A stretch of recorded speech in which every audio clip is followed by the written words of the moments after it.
तमसो मा ज्योतिर्गमय मृत्योर्मा अमृतं गमय। ओम शांति शांति शांति। એકાગ્રતા અને ધ્યાન કેવી રીતે એકબીજાના પરિપૂરક છે અને તેના વચ્ચેનું અંતર શું છે, દૈનંદિન જીવનમાં તેમજ આધ્યાત્મિક જીવનમાં બંનેનું શું મહત્ત્વ છે, તેમની પ્રાપ્તિ કરવાના ઉપાયો અને એકાગ્રતા અને ધ્યાનમાં જે પરિબળો બાધક સ્વરૂપ નીવડે છે તેની ચર્ચા તથા તેમના ઉકેલની ચર્ચા પાતંજલ યોગ સૂત્ર પ્રમાણે તેમજ આધુનિક મનોવૈજ્ઞાનિકો જે અંતરાયોની ચર્ચા કરે છે એ બધા વિશે આપણે જોયું. એ સિવાય અસાધારણ પરિસ્થિતિ જ્યારે ઉત્પન્ન થાય ત્યારે શું કરવું, ધ્યાનનો અભ્યાસ કેવી રીતે કરવો એની ચર્ચા કરી. છેલ્લી ચર્ચામાં આપણે જોયું કે ધ્યાનનું જે જીવનમાં મહત્ત્વ છે, ધ્યાનને લીધે કેટલા લોકોનું જીવન પરિવર્તન થઈ ગયું. રત્નાકર ડાકુ વાલ્મીકી બની ગયો તો મેડમ કાલ્વે જેવા ધ્યાનની પ્રગાઢ શક્તિને કારણે આત્મહત્યાના એ કૃત્યમાંથી બચી જાય છે. તેની સાથે સાથે છેલ્લી ચર્ચામાં આપણે જોયું કે એક સાધારણ ગામડાનો ખેડૂતનો ભરવાડનો છોકરો કેવી રીતે આ એકાગ્રતા અને ધ્યાનના માધ્યમથી વિશ્વના મહાનમાં મહાન સંતોમાં પરિવર્તિત થઈ જાય છે. સ્વામી અદ્ભુતાનંદજીની અદ્ભુત જીવનકથા આપણે જોઈ એમની જન્મતિથિ નિમિત્તે કે લાટુ મહારાજ, એ લાટુ એક સાધારણ છોકરો શ્રી રામકૃષ્ણના સંસ્પર્શમાં આવે છે. કોઈ પણ જાતના ભણતર વગર, જેને આપણે ફોર્મલ એજ્યુકેશન કહીએ છીએ, એવી જાતના કોઈ પણ ઔપચારિક ભણતર શિક્ષણ વગર એ મહાન સંતમાં પરિવર્તિત થાય છે. સ્વામી અદ્ભુતાનંદજીની જીવનકથા એકાગ્રતા અને ધ્યાનની જીવનમાં મહત્તા દર્શાવે છે. તેવી જ રીતે શ્રી રામકૃષ્ણ દેવનું જીવન ચરિત્ર એ પણ એક અદ્ભુત જીવનગાથા છે. શ્રી રામકૃષ્ણ દેવ પણ કોઈ ફોર્મલ એજ્યુકેશન પ્રાપ્ત કરતા નથી, ઔપચારિક શિક્ષણ લગભગ નહીવત. જન્મસ્થાન કામારપુકુરમાં ગામડામાં પાઠશાળામાં જાય છે ભણવા માટે, પણ મન લાગતું નથી. પોતાનું નામ લખતા આવડે છે, થોડું થોડું લખતા વાંચતા આવડે છે, પણ ગણિતના નામથી તો માથું ભમે છે. અને વધારે વખત તો ક્યાંય સાંભળવા જોવા મળતું નથી. બની શકે છે ઇતિહાસમાં એવા પાત્રો કદાચ થયા હોય પણ એનું અનુલેખન ન થયું હોય, પણ જે કંઈ આપણને અનુલેખનના રૂપમાં પ્રાપ્ત થાય છે, કેટલા એવા અવતારી મહાપુરુષો થઈ ગયા જેમના સાધના કાળના જીવનચરિત્ર વિશે આપણે બહુ જાણતા નથી. અને એ માટે કદાચ એવું બની શકે કે આપણે ઘણી બધી બાતમીઓથી અજાણ હોઈએ, પણ જેટલી બાતમી આપણને વિશ્વના ઇતિહાસમાં મળે છે, ક્યાંય પણ શ્રી રામકૃષ્ણ દેવના જેવી મનની ઉચ્ચ અવસ્થાનું વર્ણન, એવી જાતની સાધનાઓનું વર્ણન, એવી જાતની મનની ઉચ્ચતમ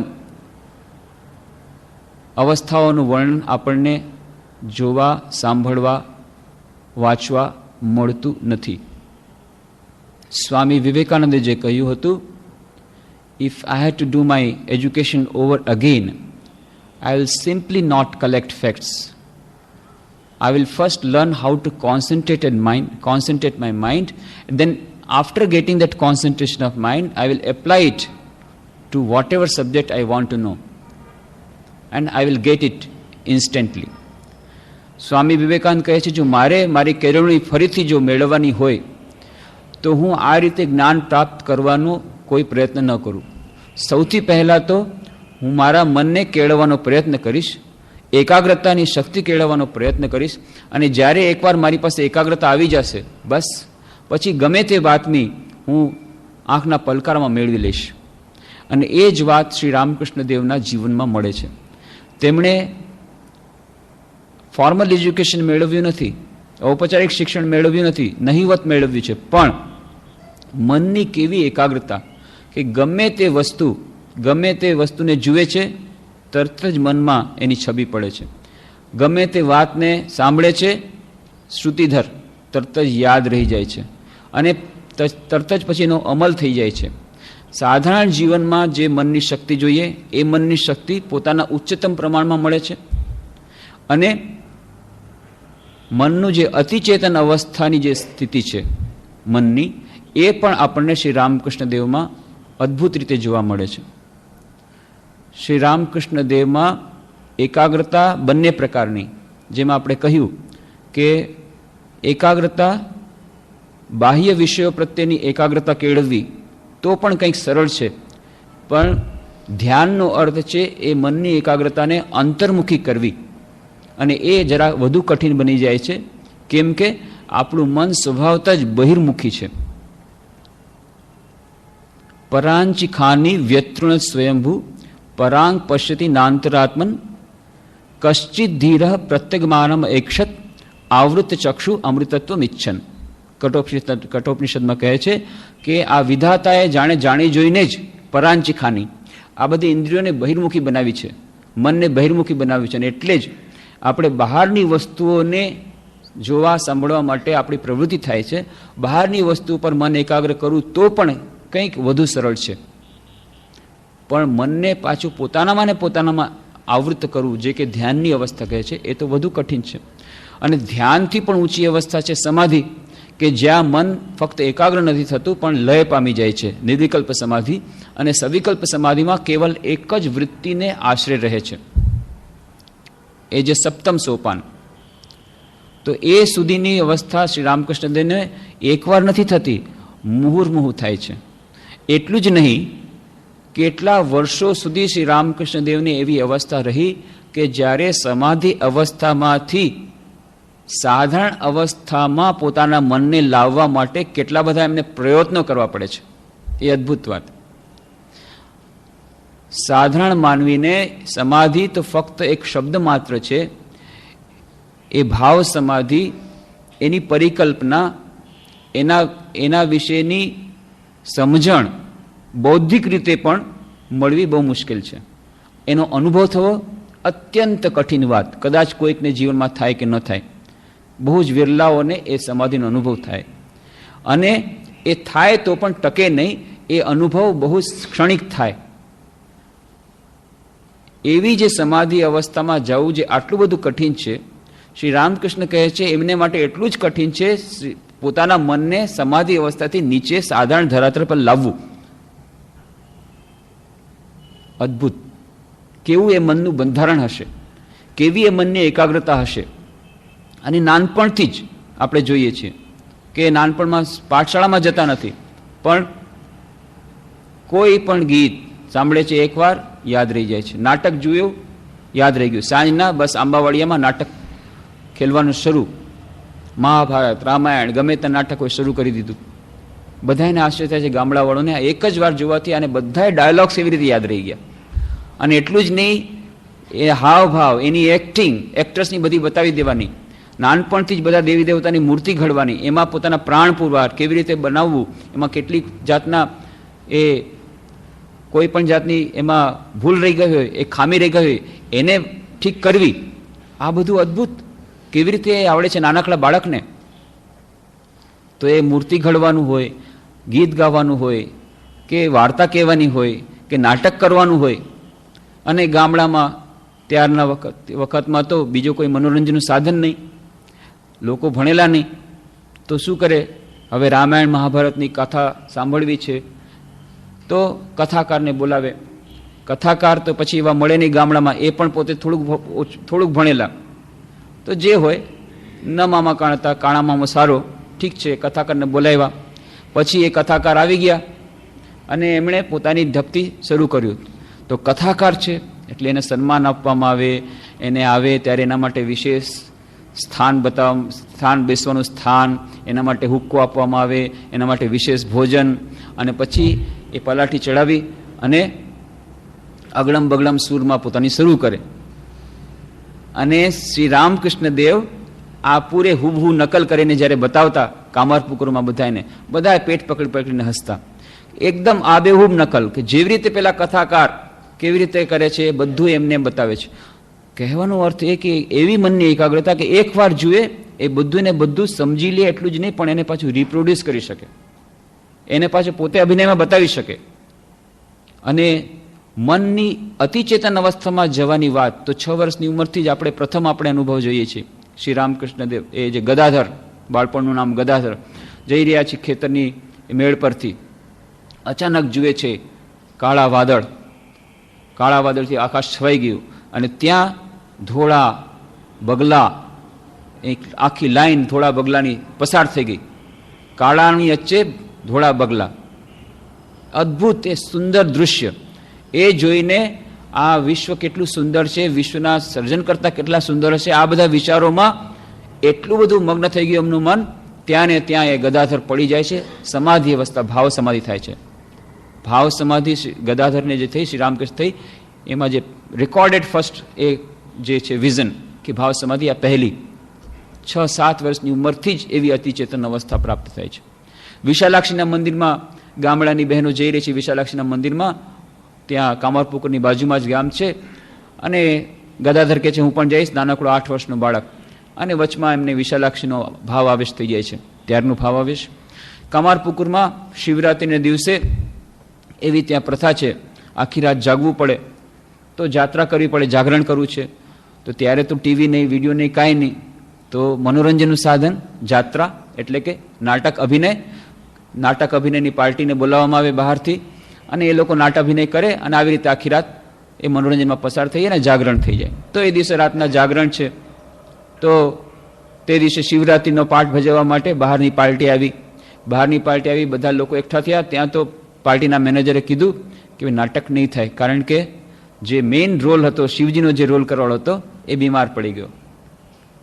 બસ બધાએ નિરાશ થઈ ગયા. અરે આ બધું ધૂળધાણી કરી નાખ્યું. બધા વિચાર કરે છે શું થાય. અરે આ ગદાધર તો બહુ સારું નાટક અભિનય જાણે છે, પકડો ગદાધરને, નાનકડો છે, ગમે તે સજાવો. મિત્રો સજાવવા માંડી કે તારે શિવજીનું નાટક ભજવવું જ પડશે, શિવજીનો પાઠ ભજવવો જ પડશે. કાંઈ ખબર નથી ડાયલોગ, તો કે બસ મેનેજર કે ડાયલોગ હું બોલી દઈશ, તું ફક્ત અભિનય કરતો રહેજે. મિત્ર બધા સજાવી દીધા, શિવજીને સરસ રીતે જટા વટા બધું સજાવી અને ત્યાં સ્ટેજ ઉપર મોકલે છે. અને શું એ અપૂર્વ શોભા, જાણે સાક્ષાત શિવ ઊભા છે. અને એ પણ શિવજીનો સ્તોત્ર પાઠ કરવા માંડી ગયો. શિવજીનો સ્તોત્ર તો એને મુખ બધાએ યાદ છે. શિવજીના સ્તોત્ર કરતા કરતા એ સ્ટેજ ઉપર આવ્યો અને બધાએ જેટલા ગામડાવાળા બધા જોવાવાળા કહે છે વાહ વાહ વાહ, શું સરસ સજ્યો છે, શું સરસ સજ્યો છે. અને જ્યારે સ્તોત્ર પાઠ કર્યો, ભાવ સમાધિ ચાલ્યો ગયો. એ ત્યાં સ્ટેજ ઉપર જ ભાવ સમાધિમાં બેહોશ, ઊભા બેહોશ. બધા લોકો કહે છે આગળનું ડાયલોગ બોલ, પણ ત્યાર કોને ભાન છે. અને પછી તો ખળભળ મચી ગઈ. કેટલાકે કહ્યું કે આણે બધું પાણી નાખ્યું આપણા પૈસા, અને આણે બધું બગાડની હતી મજા. અત્યારે જેને ભાવ સમાધિ થયું હતું, કોઈકે કીધું કે હા ભાઈ આને તો શિવનો આવેશ થયો છે. તો 3 દિવસ સુધી કહેવાય છે શિવજીનો આવેશ એમના પર રહ્યો અને એ સાધારણ અવસ્થામાં ના આવ્યા. આ તો નાનપણની વાત. પછી તો કેટલી બધી સમાધિ અવસ્થા, કેટલી બધી સાધન અવસ્થા કરે છે. ત્યાં દક્ષિણેશ્વરમાં મા કાળીની પૂજા કરે ને મા કાળીના દર્શન થાય.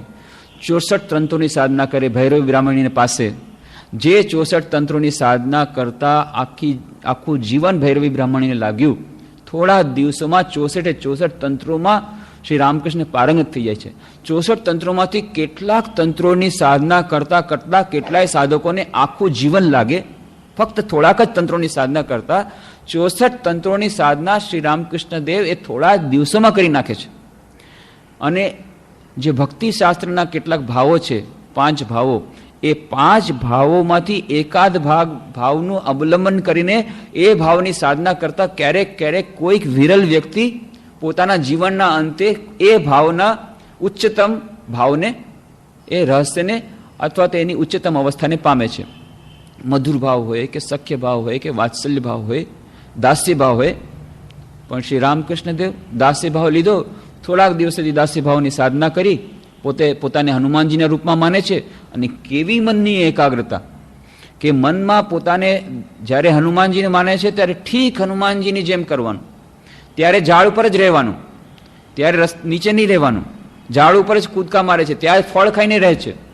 અને પછી પાછળથી સ્વામી વિવેકાનંદને બધાને કહેતા, જે કોલેજના વિદ્યાર્થી આવતા એને કહીને કહેતા કે ખરું કહું છું, જ્યારે હું આવી રીતે દાસ્યભાવની સાધના કરતો ત્યારે મારા મનમાં આ હનુમાન સાથેનો એવો ભાવ થઈ ગયો હતો કે હું ઝાડ ઉપર જ રહેતો અને મારા કમરની જે નાનકડું જે છેલ્લું જે હાડકું હોય એ 2 ઇંચ વધી ગયું હતું. જેમ જાણે કે પૂંછડી જ્યાંથી નીકળે એ પૂંછડી, એ મનોભાવ કેટલો પ્રગાઢ હશે કે એની અસર ભૌતિક શરીર પર થાય છે, મનોભાવની અસર. અને કે પૂંછડીની જેમ એમની પીઠની પાછળની હાડકું 2 ઇંચ વધી ગયું હતું. ધીરે ધીરે ધીરે પછી એ ભાવ શમ્યા પછી એ હાડકું જેવું હતું એવું બરાબર થઈ ગયું. કેટલો પ્રગાઢ ભાવ! અને એ હનુમાનજીના ભાવમાં રહીને દાસ્યભાવની સાધના કરે છે. એક દિવસે જુએ છે પંચવટીની નીચે અદ્ભુત નારી મૂર્તિ, સૌમ્ય મૂર્તિ, અને એ સુંદર શોભા, પવિત્રતાની જાણે મૂર્તિ, કરુણાની જાણે મૂર્તિ. પછી કોણ છે આ વિચાર કરે છે, ત્યાં તો હૂપ દઈને એક વાનર આવીને એમના પગમાં પડ્યો. અરે આ સીતા, જેના વિશે સાંભળ્યું હતું, આ સાક્ષાત સીતા છે. સીતા એમને દર્શન આપે છે અને એક બહુ જ મધુર હાસ્ય કરે છે. અને એ હાસ્યનું દાન શ્રી રામકૃષ્ણને આપે છે. એમ કહેવાય છે કે શ્રી રામકૃષ્ણ દેવનું હાસ્ય અત્યંત મધુર હતું અને જાણે કે મોહક હતું. અને એ હાસ્ય, એ સ્મિત એમને મા સીતાના જાણે કે ભેટ રૂપે મળ્યું હતું. પછી રામના દર્શન થાય છે, કૃષ્ણના દર્શન થાય છે. જ્યારે મધુર ભાવની સાધના કરે છે, રાધિકા રૂપે પોતાને માને છે. આખું ફક્ત મન સ્ત્રી રૂપે નહીં, પણ એ અદ્ભુત પોતે જાણે કે સ્ત્રી બની ગયા. અને સ્ત્રી પ્રકારના જેટલા બાયોલોજિકલ ચેન્જીસ થવા જોઈએ, બધાએ ફક્ત સાયકોલોજીકલ નહીં પણ બાયોલોજિકલ ચેન્જીસ એમના શરીરમાં થાય છે. અમાન્ય જેવી વાત માનવામાં ના આવે, પણ સ્વામી શારદાનંદજી શ્રી રામકૃષ્ણ લીલા પ્રસંગમાં લખે છે કે આ જે લીલા પ્રસંગમાં એમણે લખ્યું કે આમાંની કોઈ પણ બાતમી એવી નથી. એ તો મેડિકલ સ્ટુડન્ટ હતા, ખૂબ જ પ્રગાઢ વિદ્વાન હતા, અને એટલું જ નહીં રેશનલ હતા. એટલે એમણે કહ્યું કે આમાંની, આ પુસ્તકમાંની આપેલી કોઈ પણ વાત એવી નથી જે લેખકે પોતે ચકાસણી જેની ન કરી હોય. ચકાસીને પછી લખે છે. ને આ કોઈ પ્રાયોગિક ઇતિહાસની વાત નથી, થોડા જ વર્ષો પૂર્વેની વાત છે. જે લોકોએ આવા ચિહ્નો નિહાળ્યા હતા શ્રી રામકૃષ્ણમાં, જેઓએ શ્રી રામકૃષ્ણ સ્ત્રી વેશમાં જોયા હતા, એ બધાએ સ્વામી શારદાનંદજી કીધેલી વાત મધુર ભાવની સાધનામાં પોતાને સ્ત્રી માનીને, રાધિકા રૂપે માનીને સાધના કરે છે. કૃષ્ણના દર્શન થાય છે, રાધિકાના દર્શન થાય છે. કેટલા જલ્દી બધી સાધનાઓ કરે છે. વાત્સલ્ય ભાવ જ્યારે આવે છે ત્યારે રામલલા જટાધારી એ આવે છે. જટાધારી ત્યાં પોતાની સાથે રામલલાની એક મૂર્તિ, એટલે રામલલા એટલે બાળ રામચંદ્રની એ અષ્ટધાતુની મૂર્તિ, અને એ મૂર્તિની સાથે ખૂબ જ ભાવ થઈ ગયો હતો એ જટાધારીને. પણ જટાધારીનો આ રામલલા શ્રી રામકૃષ્ણના પ્રેમમાં ફસાઈ જાય છે. અને રામકૃષ્ણદેવ વાત્સલ્ય રૂપે એટલો બધો પ્રેમ કરે છે, અને એ રામલલા પણ રામકૃષ્ણ વગર રહેતો નથી. છેવટે જટાધારી રામલલાને શ્રી રામકૃષ્ણ આપીને જાય છે. એ રામલલાની મૂર્તિ ઘણા વર્ષો સુધી ત્યાં દક્ષિણેશ્વર કાલી મંદિરમાં હતી. થોડા વર્ષો પૂર્વે એ ત્યાંથી ચોરાઈ ગઈ, અત્યારે નથી, પણ એનો ફોટો પુસ્તકોમાં છે. એ રામલલાની મૂર્તિ બહારથી સામાન્ય દેખાય, અષ્ટધાતુની મૂર્તિ, કાંઈ નહીં, આવડી નાનકડી મૂર્તિ, પણ શ્રી રામકૃષ્ણ સાથે રમે છે, એમની સાથે હસે છે, વાતચીત કરે છે, એમની સાથે અબોલા લે છે, ક્રોધ કરે છે. રામકૃષ્ણ એમના પ્રત્યે ક્રોધ કરે છે, નહાવા લઈ જાય છે. કેટલી બધી વાતો, એ અદ્ભુત વાતો સાંભળતા આપણને, વાતો વાંચતા એમ લાગે આ કલ્પનાની તો બધી વાતો નથી કરતા, કંઈ નવલકથા તો નથી વાંચતા. પણ સ્વામી શારદાનંદજી કહે છે આ બધી વાતો અમે કોઈ પણ વાતને ચકાસ્યા વગર લખી નથી. આ હકીકત છે. માનવું એ માને, ન માનવું એ ન માને. પણ કેવી અદ્ભુત એ ભાવની અવસ્થા! એ રામલલા, વાત્સલ્ય ભાવ, બધા ભાવોની પૂર્ણાહુતિ કરે છે. ભક્તિ ભાવની સાધના પૂરી થઈ ત્યાં તો પછી વેદાંત સાધના શરૂ થાય. તોતાપુરી ક્યાંથી આવે છે? અદ્વૈત વેદાંતના સાધુ, અને કહે છે ક્યાં બેટા અદ્વૈત વેદાંત की साधना करेगा? श्री रामकृष्ण કે હું શું જાણું, મારી માં જાણે. તો કે જા તારી માને પૂછાવ. એમને એમ કે કોઈ એમની માં ત્યાં આવી હશે મંદિરમાં દર્શન કરવા માટે. જાય છે મા કાળીના મંદિરમાં. મા કાળીના મંદિરમાંથી આવ્યા છે. अरे उधर कहाँ गया था, वो तो पत्थर की मूर्ति है, પથ્થરની મૂર્તિને તું માં કે છે? મૂર્ખ, આટલો મોટો અદ્વૈત વેદાંતનો એ તું અધિકારી અને પથ્થરની મૂર્તિની પૂજા કરે છે ને ત્યાં જઈને કહે છે કે એ તો પથ્થરની મૂર્તિ નથી, મારી સાચી માં છે, માં કાળીને જગન્માતાને. હા, માં કાળીએ જગન્માતાએ કહ્યું તારા માટે જ એ સુતાપુરીને મોકલ્યો છે, અદ્વૈત વેદાંતની સાધના કર. અદ્વૈત વેદાંતની સાધના કરે છે. પણ તોતાપુરી શીખવાડે છે જો આ બધું અખંડ સચ્ચિદાનંદમાં મન લીન કરવું પડશે, આ સંસાર બધોય ત્રિકાળમાં મિથ્યા છે એનાથી ઉપર ઉર્ધ્વે મન લઈ જવું પડશે, પોતાને સચ્ચિદાનંદ બ્રહ્મમાન અને અખંડ સચ્ચિદાનંદમાં મને નિર્વિકલ્પ ત્યાં મનને કર, એમાં મનને લગાડ બ્રહ્મમાં. વારંવાર કહે છે શ્રી રામકૃષ્ણ દેવ, પ્રયત્ન કરે છે કે નથી લાગતું, નથી લાગતું, નથી લાગતું. ના, ઘણો પ્રયત્ન કર્યો, કેમ કે બાકી બધું તો છોડી દેવાય છે, પણ જ્યાં મનને પાછું ધ્યાન કરવા જાય છે ત્યાં બાકી બધા વિષયો નીકળી જાય છે, દુનિયાના બધા વિષયો ભૂલાઈ જાય છે. પણ જે એમને પોતાની ખૂબ જ પ્રિય એવી જગન્માતા મા કાળી, એ જગદંબાનું ભુવનમોહિની રૂપ, જે રૂપનું દિવસ રાત એમને ચિંતન થતું છે, એ રૂપને દૂર કરી શકતા નથી. જ્યાં બધું દૂર થયું એ જગન્માતાનું રૂપ આવ્યું. તો તોતાપુરી કહે છે ના, મારાથી નહીં થાય. નહીં થાય એટલે નહીં હોગા. બસ તરત જ જોઈએ છે ઝૂંપડી, એ પંચવટીની નીચે ઝૂંપડીમાં જે સાધના કરતા હતા જોયું, એ કાચનો ટુકડો ઉપાડી અને તરત જ કપાળમાં ખોસી દીધો જોરથી. इसके ઉપર ધ્યાન કર. ખોસી દીધો. ખૂબ પીડા થઈ શ્રી રામકૃષ્ણને. અને પછી એમણે કહ્યું કે ફરીવાર જ્યારે પાછું ત્યારથી ધ્યાન કરવાનો પ્રયત્ન કર્યો, વળી ફરીવાર એ જ જગન્માતાની ભુવનમોહીનું રૂપ પાછું આવ્યું. પછી શું કર્યું મેં? આ વખતે મેં શું કર્યું? જ્ઞાનરૂપી ખડગ દ્વારા આ જગન્માતાની મૂર્તિના ટુકડા કરી નાખ્યા. અને બસ તરત જ મન નિર્વિકલ્પ સમાધિમાં ચાલ્યું ગયું. સમાધિમાં છે. તોતાપુરીજી આશ્ચર્ય, આ તો ખરેખર આની સમાધિ થઈ ગઈ. હવે સમાધિ ઉતરે પછી એની સાથે વાત કરું. બહાર જઈને બેઠા. સમાધિ ઉતરતી સવાર થઈ ગઈ, બપોર ઢળી ગયા, સાંજ થઈ ગઈ, હજી અવાજ નથી આવતો. આવીને જોયું હજી સમાધિ અવસ્થામાં. 1 દિવસ, 2 દિવસ, 3 દિવસ. અરે એ ક્યાં દૈવી માયા હે! જે નિર્વિકલ્પ સમાધિને મેળવવા માટે 40 વર્ષો સુધી મને તપસ્યા કરવી પડી, 3 દિવસમાં નિર્વિકલ્પ સમાધિ થઈ ગઈ. છેવટે ઓમકારનો મંત્ર જાપ કરી નિર્વિકલ્પ સમાધિમાંથી બહાર લાવે છે. જેટલી સાધનાઓ, જે સાધનાઓ કરતા એક મોટા સાધકોને વર્ષોના વર્ષો લાગે, એ બધી સાધનાઓ 3 દિવસમાં શ્રી રામકૃષ્ણ, જે સ્વામી વિવેકાનંદ કહે છે ને કે જ્યારે મનની એકાગ્રતા વધી જાય ત્યારે જેમ 10 કલાકનું ભણવાનું 1 કલાકમાં થઈ જાય. મોટા જાડા ગ્રંથો સ્વામી વિવેકાનંદ એન્સાયક્લોપીડિયા બ્રિટાનિકા 10 ગ્રંથો 10 દિવસમાં વાંચી લે છે. એ જે આપણે જોયું, એવી જ રીતે ગમે તે કાર્ય મનનું, એ જ્યારે કોન્સન્ટ્રેશન હોય, મનની એકાગ્રતા વધુ થાય તો સમય બહુ જ ઓછા સમયમાં મોટામાં મોટું કામ થાય. વર્ષોની સાધના જે બીજા લોકોને લાગે છે, એ સાધના 3 દિવસમાં, ફક્ત 3 દિવસમાં શ્રી રામકૃષ્ણ પૂરી કરે છે. અને પછી તોતાપુરી ગયા પછી તો 6 મહિના સુધી શ્રી રામકૃષ્ણ નિર્વિકલ્પ સમાધિમાં રહ્યા. જે સમાધિ અવસ્થામાં રહેવાથી 21 દિવસમાં સાધારણ જીવનું મૃત્યુ થઈ જાય, પણ કોઈ દૈવી પ્રેરણાથી કોઈક એક સાધુ આવ્યો, બહારથી જોયું કે આના દ્વારા જગતનું કલ્યાણ થશે.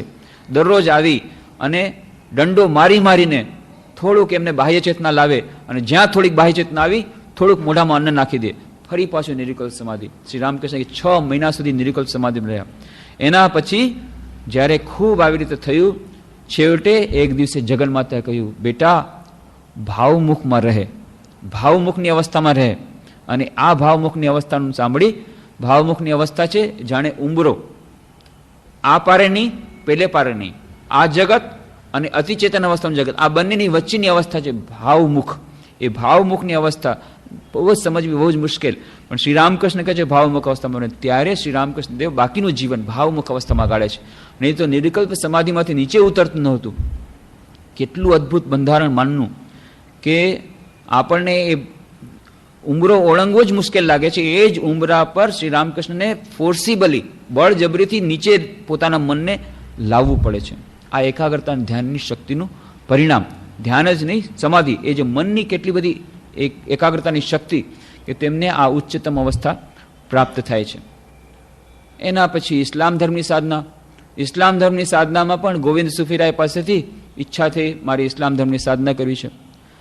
તો આ મનની એકાગ્રતાનું જે એક ચાવી છે એ છે કે જ્યારે જે કામ કરો ત્યારે એ કાર્ય સિવાય બાકી બધાને ભૂલી જાઓ. અને આ શ્રી રામકૃષ્ણની ખાસિયત હતી. જ્યારે જે કાર્ય હાથમાં લે ત્યારે પછી એ કાર્યના માટેનું પૂર્ણ મન, શરીર બધું એમાં લગાડી દે અને બાકી બધા કામને ભૂલી જાય. અને પછી એના માટેની જેટલી તૈયારીઓ બધી કરવી પડે.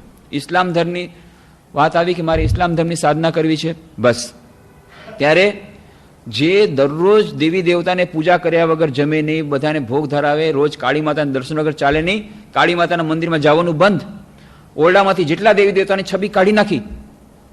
અને જેવી રીતે મુસલમાનો કપડાં પહેરે એવી જ રીતે મુસલમાનો પ્રમાણે કપડાં પહેરવાના, જેવી રીતે એ લોકો ખાય એ જ ખાવાનું. હવે મથુરબાબુને થયું આ તો બાબાજી મુશ્કેલ કરે છે. રાણી રાસમણીને જમાઈ મથુરબાબુ રામકૃષ્ણ કહે છે હું તો ખાઈશ તો મુસલમાન જેવું ખાય છે એવું જ ખાઈશ 3 દિવસ સુધી.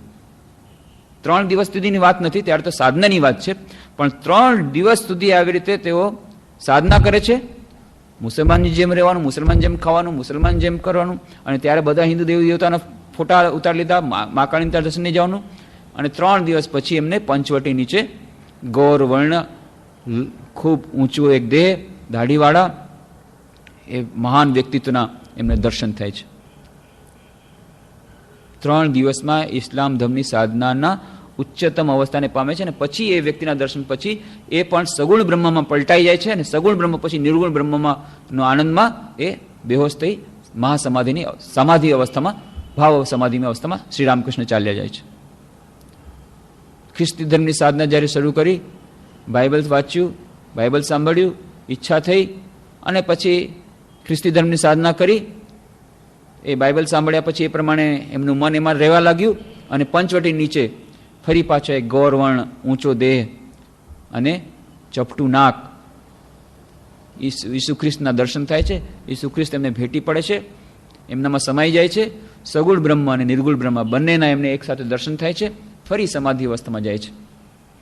આવી રીતે એક સાધારણ સાધકને જ્યાં આખું જીવન સાધના કરતા પણ જે ન મળે, એ શ્રી રામકૃષ્ણને મનની એકાગ્રતા દ્વારા, જે સ્વામી વિવેકાનંદે વાત કરી હતી કે જ્યારે એકાગ્રતા હોય ત્યારે વર્ષોનું કામ દિવસોમાં, મહિનામાં થઈ શકે, એ વાતને જ પુરવાર જાણે શ્રી રામકૃષ્ણ કરે છે. એ વર્ષોની સાધના એ શ્રી રામકૃષ્ણ દેવ ફક્ત થોડા થોડા દિવસોમાં કરી. કેટલા બધા ધર્મોની સાધના કરી, સાધના જ કરી નહીં, પણ એ સાધનાને પરિણામે પ્રત્યેક ધર્મના જે અંતિમ સત્ય તરફ સુધી પહોંચવાનું, એનું જે ક્લાઇમેક્સ, એ ક્લાઇમેક્સ પ્રાપ્ત કરી લેવાનું, એ પ્રાપ્ત કરી લે છે શ્રી રામકૃષ્ણ એક જ જીવનમાં. આવી રીતે સમાધિ અવસ્થામાં પણ રહેવાનું, સમાધિ અવસ્થામાં અતિચેતન અવસ્થામાં રહેવાનું, અતિચેતન અવસ્થામાંથી નીચે આવવા માટે કેટલા બધા પ્રયત્નો કરવા પડે. મારે આવું ખાવું છે, મારે આમ લેવું છે, એવી જાતની કંઈક વાત કરે, મારે પાણી પીવું છે. એટલે બધા કોઈક વાર એમ કીધું તો કોઈ ભક્ત પાણી લેવા ગયા તો કે ના ના ના, પાણી પીવાશે નહીં. આ તો બોલવું પડે. કે આવી રીતે બોલવાથી કોઈને કોઈ વાસના રાખવાથી માંડ માંડ મન નીચે આવે. અને ક્યારેક ક્યારેક તો જેમ પેલા સંન્યાસી દંડો મારી મારીને એ મનને નીચે લાવીને એમને ખવડાવે છે.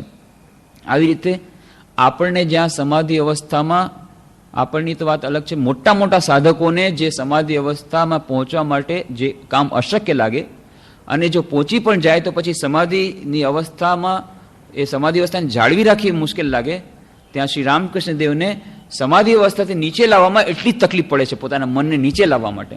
અદ્ભુત. તો ફોર્મલ એજ્યુકેશન ન હોવા છતાં એકાગ્રતાની શક્તિ દ્વારા માણસ ક્યાં સુધી પહોંચી શકે છે. અને આપણે જે વાત કરી હતી, ફક્ત બાહ્ય અંતરજગતમાં જ એ એકાગ્રતા મદદ કરે છે એટલું જ નહીં, બાહ્ય જગતમાં જ એ જ એકાગ્રતા જ્યારે બાહ્ય વિષયો પર લાગે છે ત્યારે જીવનમાં સફળતા મળે છે. તો શ્રી રામકૃષ્ણ દેવ એ કેટલી મનની એકાગ્રતા, કેવી મનની એકાગ્રતા જ્યારે સંસારના વિષયો તરફ લાવે છે ત્યારે સંસારના વિષયનું જ્ઞાન એમને કેટલું ઝડપથી થાય છે, કેટલું એમનું સૂક્ષ્મ નિરીક્ષણ હોય છે, કેટલી બુદ્ધિ એમની નિરીક્ષણ કેટલી સૂક્ષ્મ રીતે નિરીક્ષણ કરે છે. ત્યાં ગયા, સ્ટુડિયોમાં લઈ જવામાં આવ્યા એમને ફોટો ખેંચાવવા માટે. સ્ટુડિયોમાં બધું જોયું, બસ આવીને તરત જ એમણે કહ્યું, જોયું સ્ટુડિયોમાં કેવી રીતે આ ફોટોગ્રાફ કેવી રીતે લે છે ખબર છે? સિલ્વર નાઇટ્રેટનું સોલ્યુશન લગાડે ત્યારે ફોટો આવે. જો એ સોલ્યુશન ન લગાડે તો ફોટો ન આવે, એ છબી આવે પણ છબી ટકે નહીં. એવી જ રીતે ભક્તિરૂપી સિલ્વર નાઇટ્રેટનું સોલ્યુશન લગાડવાનું, ત્યારે પ્રેમરૂપી ભક્તિરૂપી હશે તો ઈષ્ટ દેવતાની મૂર્તિ તમારા હૃદયમાં ટકશે. તરત જ ઉદાહરણ થઈ ગયું. સર્કસ જોવા ગયા, વિલ્સન સર્કલ, એ જે વાત કરી, જુએ છે પેલી મેમ ઘોડા ઉપર એક પગે ઊભી છે, ઘોડો ચારે તરફ દોડે છે, ઘોડો રિંગમાંથી કૂદે છે ને ત્યારે પેલી મેમ રિંગની ઉપરથી કૂદે છે, પાછી ઘોડા ઉપર જઈને એ જ જગ્યાએ જ્યાં ઘોડો પડ્યો ત્યાં જ જઈને પાછી ઊભી રહી છે, ફરી પાછી એક પગે ઊભી રહે છે ને ફરી ઘોડો દોડે છે. સર્કસ જોઈને આવ્યા, શ્રી રામકૃષ્ણને કહ્યું, જોયું પેલી મેમને કેટલા વર્ષની એણે કેટલી વર્ષની એણે અભ્યાસ કર્યો છે, કેટલા વર્ષનો, ત્યારે આવી રીતે કરી શકી. એવી જ રીતે અભ્યાસ દ્વારા પોતાના મનને એકાગ્ર કરી શકાય છે અને અભ્યાસ દ્વારા અશક્ય કાર્ય પણ શક્ય બની જાય છે. નિરંતર અભ્યાસ દ્વારા તરત જ થઈ ગયું. ઝૂ જોવા ગયા તો સિંહને જોઈને જ એમને આ તો જગન માતાનું એ છે વાહન છે સમજીને સમાધિમાં ચાલી ગયા. તો બાકી આખર જોઈ ન શક્યા. એટલે પાછા આવ્યા એટલે ભક્તોએ કહ્યું કે શું થઈ ગયું? એ સિંહ વાહન જોઈને જ બસ સમાધિ. તો કે સારું થયું, જો આ બધા વાહનો તમે જોત તો 6 મહિનાનો તમારો સ્ટોક થઈ જશે ઉપદેશ દેવાનો.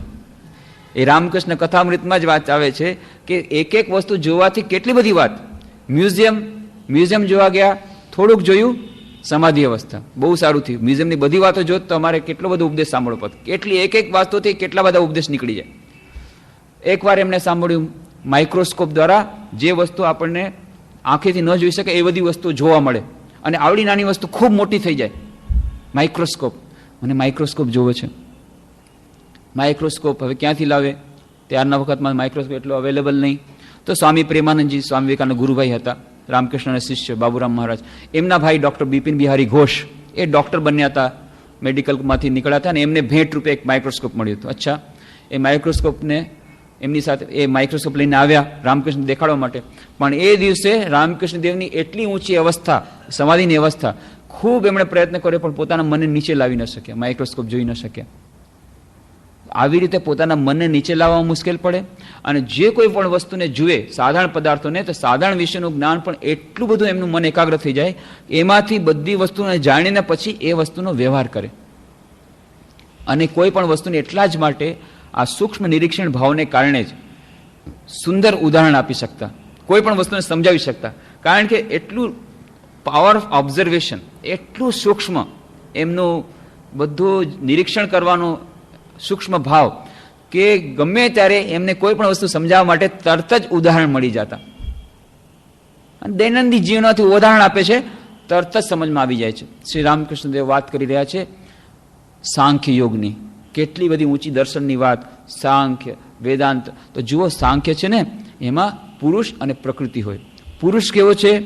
પુરુષ ચૈતન્ય સ્વરૂપ છે પણ એ નિષ્ક્રિય છે. પ્રકૃતિ એ જ કામ કરે છે પણ એ જળ છે. કામ કરે છે એ જળ છે. પુરુષ નિષ્ક્રિય છે, એ ચૈતન્ય છે. એ સમજમાં નથી આવતું શું પુરુષ અને શું સ્ત્રી, આ પુરુષ અને પ્રકૃતિ, પુરુષ પ્રકૃતિ, આ બે સાંખ્યના દર્શન પ્રમાણે સમજમાં નથી આવતું. કેટલા બધા બેઠા છે, એમાં કોઈ ડૉક્ટર છે, કોઈ એન્જિનિયર છે, કોઈ ભણેલા ગણેલા છે, કોઈ ભક્ત છે. જોયું, બધાનું મોઢું જોયું, બધાએ મોઢું વકાસીને બેઠા છે. આ દર્શન શાસ્ત્ર સમજાતું નથી. અરે સમજ્યા નહીં તમે? અચ્છા, જો તમને સમજાવું છું. જુઓ, કોઈ મોટા ઘરમાં વિવાહ થાય ત્યારે શું થાય? ખૂબ એ લોકો મોજ મજા કરે, ખૂબ તૈયારીઓ કરે. પણ જ્યારે તૈયારીઓ કરે તો જે ઘરધણી હોય, એ ઘરધણી શું કરે? એક જગ્યાએ બેઠો હોય, સોફા ઉપર બેઠો ઓર્ડર કરે, આમ કરવાનું છે, તેમ કરવાનું છે, હુક્કો પીતો હોય. અને ધણિયાણી સ્ત્રી એ ચારે તરફ દોડાદોડ કરે છે, આને બોલાવવાનું છે, આને ઇન્વિટેશન આપવાનું છે, પલાણું કરવાનું છે, એ આમ થઈ ગયું. વચમાં એને રિપોર્ટ આવે છે કે જો ઓલા ગેસ્ટનો તો ટેલિગ્રામ આવ્યો નથી, આ આવવાના નથી હજી સુધી. આ બેઠો ઓર્ડર આપે છે, ઠીક છે, વાહ, બહુ સારું, બહુ સારું. આવી ગયા ના આવી ગયા, બેઠા છે ચૂપચાપ એક જગ્યાએ. તો બસ આવી રીતે ધણિયાણી, એવી રીતે આ પુરુષ પ્રકૃતિ બધાને સમજમાં આવી ગયું. પછી વાત આવે છે કે જુઓ, બ્રહ્મ અને તેની શક્તિ આ બંને અભેદ છે. બ્રહ્મ અને તેની શક્તિ અભેદ છે. આ શક્તિ સૃષ્ટિ સ્થિતિ પ્રલય કરે છે, પણ બ્રહ્મના સંસ્પર્શમાં આવીને, પણ બંને એક અભેદ છે. બ્રહ્મ અને શક્તિ અભેદ, આ વેદાંત સમજાતું નથી.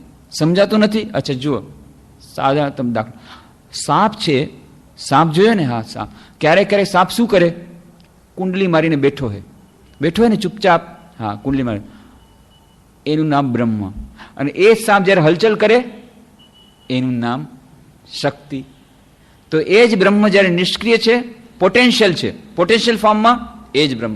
પણ એ જ્યારે કાઇનેટિક બની જાય, હલનચલન કરવા માંડી ગયો, એ જ બ્રહ્મનું નામ શક્તિ. તો બ્રહ્મ અને શક્તિ અભેદ છે. એ શક્તિ દ્વારા સૃષ્ટિ સ્થિતિ પ્રલય થાય, પણ એઝ અ સબસ્ટેટમ એ ચેતન તત્વ બ્રહ્મ એ જાણે કે કુંડલી મારેલો સાપ.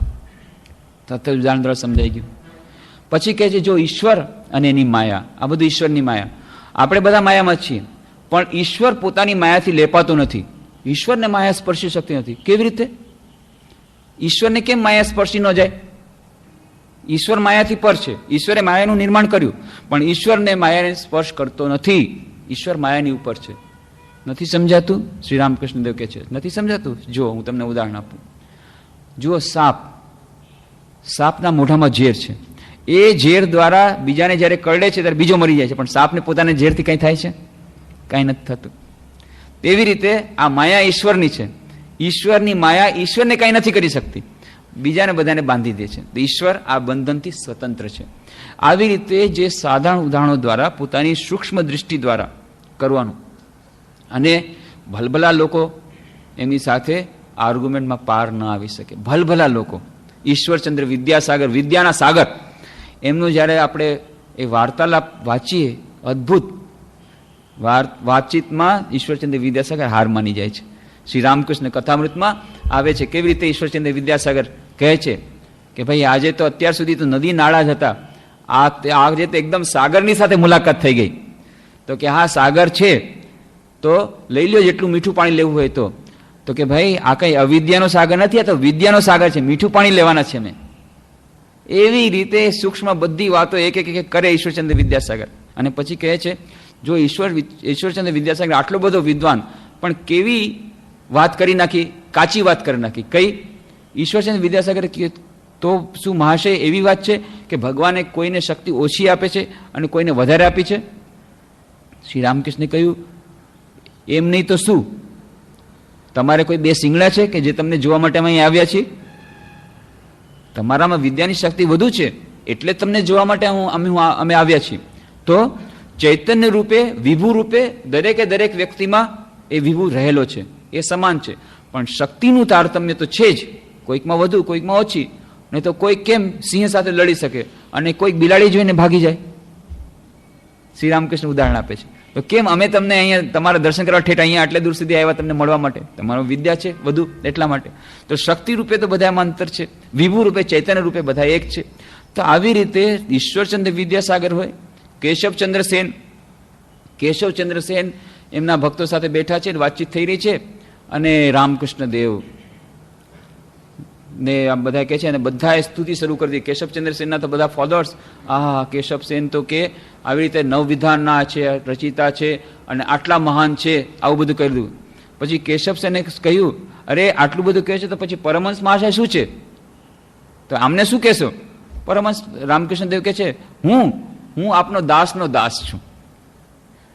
ત્યારે કેશવચંદ્ર સેન કહે જુઓ આમને વાતચીતમાં કોઈ ન પહોંચી શકે. શ્રી રામકૃષ્ણ વાતચીતમાં કોઈ નહીં પહોંચી શકે. ગિરીશ ઘોષ જ્યારે વાતચીત કરે છે જ્યારે શ્રી રામકૃષ્ણ સાથે, અને એવી વાત કરે છે, ગિરીશ ઘોષ કહે છે ભાઈ અત્યાર સુધી મને કોઈ આવો મળ્યો નથી, મેં વહાર માની લીધી કે મજાક કરવામાં, વિનોદ કરવામાં, ટીખળ કરવામાં પણ તમે મારા ગુરુ છો, એમાં પણ તમને પહોંચી નહીં શકાય. કેમ? સૂક્ષ્મ બુદ્ધિ, એટલી મનની એકાગ્ર બુદ્ધિ, એટલું બધું એમનું સૂક્ષ્મ એ બધું જોવાનું. સ્વામી શારદાનંદજી જેમણે લીલા પ્રસંગ લખ્યું, પોતે લખે છે, એ મેડિકલ સ્ટુડન્ટ હતા. એક દિવસે વાતચીત કરતા કરતા રામકૃષ્ણને સમજાવવા બેસી ગયા, જો ઇલેક્ટ્રિસિટી કેટલી સરસ અદ્ભુત એક ખોજ કરી છે, આ રીતે ઇલેક્ટ્રિસિટી. શ્રી રામકૃષ્ણ ઇલેક્ટ્રિસિટી, આ ઉચ્ચારણ સાંભળીને આ લોકોને હસવું આવે છે, પૂરું ઉચ્ચારણ પણ સારી રીતે નથી કરી શકતા. અચ્છા ઇલેક્ટ્રિસિટી કેવી હોય, શું હોય? તો ઇલેક્ટ્રિસિટીનું આવી રીતે થાય. પછી ઇલેક્ટ્રોડ્સના શું ઉપયોગ છે? જો મકાનમાં કોઈ વાત વીજળી પડી જાય એના માટે થઈને ત્યાં ઇલેક્ટ્રોડ્સ લગાડવામાં આવે, તો કંડક્ટર્સ એ લગાડવાથી શું થાય કે વીજળી પહેલાં એ મકાનમાં ઉપરના ભાગમાં પડે અને બીજે ક્યાંય ન પડે અને આવી રીતે એને અટ્રેક્ટ કરી લે. શ્રી રામકૃષ્ણ બધી વાત સાંભળી. પણ ભાઈ થોડા દિવસ પહેલા મેં જોયું કે 3 માળનું મકાન હતું, એની બાજુમાં એક છાપરું હતું, એ છાપરા પર વીજળી પડી. શું જવાબ દેવો? ના ના, એવું થાય કે ક્યારેક ક્યારેક એક્સેપ્શન થાય, અપવાદ થાય, કોઈ કારણે વીજળી ત્યાં જ પડવાની હતી, કોઈ ફોર્સને કારણે ત્યાં ઢસડાઈ ગયા છે લાસ્ટ મોમેન્ટમાં. પણ કે આ કેવી રીતે થયું? એનો અર્થ છે ઈશ્વરની લીલામાં બધું શક્ય છે. સ્વીકાર કરો છો? પછી ઇલેક્ટ્રિસિટીની વાત સ્વીકાર કરવો પડે છે. મથુરબાબુ સ્વીકાર નથી કરતા. ના, બધું નિયમ પ્રમાણે ચાલે. અરે જે નિયમ કરે છે નિયમ ભાંગી પણ શકે. તો ઈશ્વરની લીલામાં બધું સંભવ છે. ઈશ્વર જો ધારે તો પોતાની લીલા ગમે તે કરી શકે. ન માનવું. અને વાતચીતમાં કહે છે તમે કહો છો તો શું એક ડાળમાં બે રંગના ફૂલ થાય? બોલો, તમારો ઈશ્વર જો કરી શકે તો બતાવું. રામકૃષ્ણ કંઈ બોલતા નથી. બીજે દિવસે સવારે ફૂલ છૂટવા જાય છે, જોઈએ છે એક ડાળમાં 2 પ્રકારના ફૂલ, 2 રંગના ફૂલ. તરત જ ડાળ પડી, તોડી અને લાવે છે મથુરબાબુ. જો તું કહેતો હતો ને એક ડાળમાં 2 પ્રકારના ફૂલ ન થાય, આજો. ઈશ્વરની સૃષ્ટિમાં બધું શક્ય છે. તો કેવી સૂક્ષ્મ બુદ્ધિ! બુદ્ધિમાં પણ કોઈ પહોંચી નથી શકતા. જ્યારે અતિન્દ્રિયની વસ્તુની વાત આવે છે, સમાધિ અવસ્થાની વાત આવે છે, ત્યારે તો અતિચેતન અવસ્થામાં. પણ જ્યાં ચેતન અવસ્થામાં આવ્યા, સાધારણ ભૂમિકામાં આવ્યા, તે સાધારણ ભૂમિકામાં પણ પછી એમને કોઈ પહોંચી શકતું નથી. સાધારણ રીતે એમ બને, કેટલાક લોકો સંસારની પેલી પારની વાત કરે, અતિચેતન અવસ્થાની વાત કરે, અથવા તો દર્શન શાસ્ત્રની વાત કરે, તો એવું કહેવાય છે કે ભાઈ he is A philosopher. Philosopher છે એનો અર્થ છે કે એને ભૂલવાની ટેવ છે. કોઈ પણ વસ્તુ ભૂલી જાવી, ટેબલ ઉપર ભૂલી ગયા, પોતાનો રૂમાલ ભૂલી ગયા, આ ભૂલી ગયા, અને આવી ભૂલવાની જેને વધારે ટેવ હોય એને કહેવાય કે ભાઈ આ ફિલોસોફર બની ગયો છે. તો ફિલોસોફરની જે વાત કરતા હોય, આ સંસારની પહેલાની બધી વાતો કરતા હોય, તો સાધારણ રીતે એમ માનવામાં આવે છે અને પછી આ સંસારની વસ્તુઓનું ભાન રહેતું નથી. પણ રામકૃષ્ણ દેવમાં અદ્ભુત. અતિન્દ્રિય અવસ્થામાં હંમેશા રહે છે, સમાધિ અવસ્થામાં હંમેશા રહે છે. પણ એક દિવસે ભક્તોને ગયા છે ત્યાં પંચવટી નીચે, ત્યાં બેઠા, વાતચીત થઈ અને પછી ઓરડામાં આવી ગયા. ઓરડામાં આવીને પાછા બેઠા.